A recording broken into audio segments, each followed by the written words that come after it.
Namaste friends, welcome. My name is Daniele Faria and I'm recording this video as part of my mood-style yoga teacher training at the Vinyasa Yogashala school from Rishikesh, India. I have chosen to work on Adho Mukha Svanasana and some variations, so today we're going to learn a bit more of this pose. Commonly known as downward facing dog, the name Adho Mukha Svanasana comes from the Sanskrit words adhas meaning down, Mukha meaning face, Svana meaning dog, and asana meaning posture. So always listen to your body and be mindful. We first go to Adho Mukha Virasana. Keep your big toes together, knees apart, slightly wider than the hip, not too much, just nice to your upper body. Go forward and extend your arms forward. We want the hips push backwards so we get a nice extension on the spine. Keep the hands shoulders distance, spread open the fingers. We want to use the entire hands, not just a portion of the hand. The pink fingers go to the edges of the mat. Let the middle fingers pointing towards and the thumbs towards each other. Increase the space between all the fingers. Press the palms down. Lift the forearms and the elbows off the ground. Roll the upper arms outwardly from inside to outside on both sides.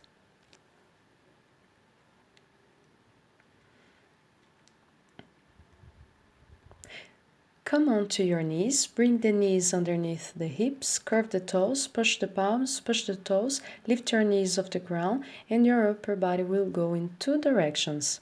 First, diagonally towards the ceiling, lift the sit bones as high as possible, flatten your back, move your back towards the chest towards the thighs towards the hamstring, knees towards the back of the knees, chin bone towards the calf, and gradually attempt to bring the heels towards the floor.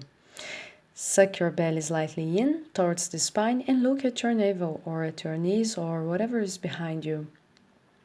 So you get one stretch from the hand to the hips, one stretch from the heels to the hips, and the meeting point you push as high as possible.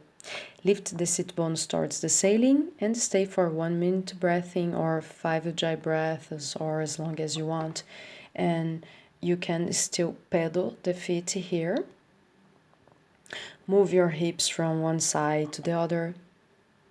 Turn your heels together with the hips and feel what is happening in your body, what feels good for you. Yeah. And exhale, slowly come down to hero pose or Adho Mukha Virasana. We will take a breath here and do this a couple more times with some variations. This variation I will show is useful for those who have a very tight hamstring, which does not help the back to be flat in the pose. And now you can see the tail of fofinho.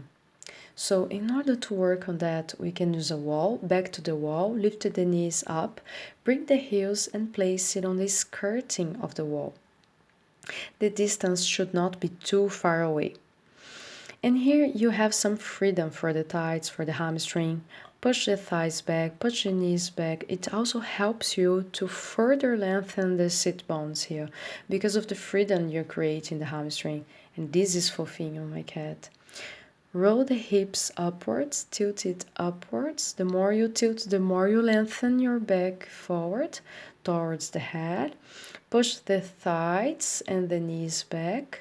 And once you get the flexibility, if you feel you're ready, push the thighs and knees back.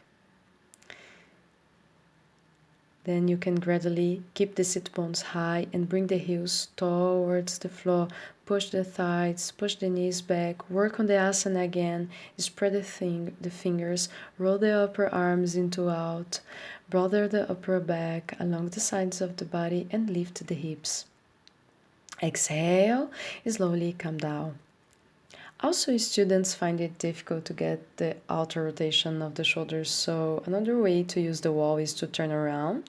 In this variation, you are going to keep your thumb and index finger against the skirting of the wall. So here the shoulders are a kind of automatically outward rotated. Curve the toes, lift the knees of the mat and go into the pose again. Here you can push your fingers against the wall and keep taking the trunk away from the wall.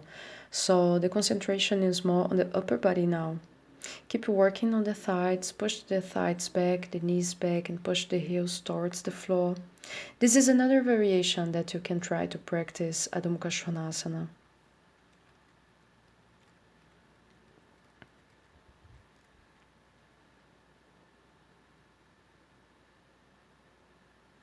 Exhale, slowly go down back to Adho Mukha Virasana or Child's Pose and relax the arms and shoulders. Take a couple of breaths once you finish the practice. You should avoid this posture or do it carefully if you have high blood pressure or an injured Achilles tendon. If you have recently had knee, ankle, shoulder, wrist, or arm surgery, it's best to avoid this posture too. Adho Mukha Svanasana is a very good posture to strengthen the legs, arms, and back to improve the flexibility of the hamstrings and calf muscles. It also increases strength in the neck and shoulders and improves the blood circulation in the legs. I hope you enjoy and that this exercise is useful for you. Namaste. See you. Be happy and bye.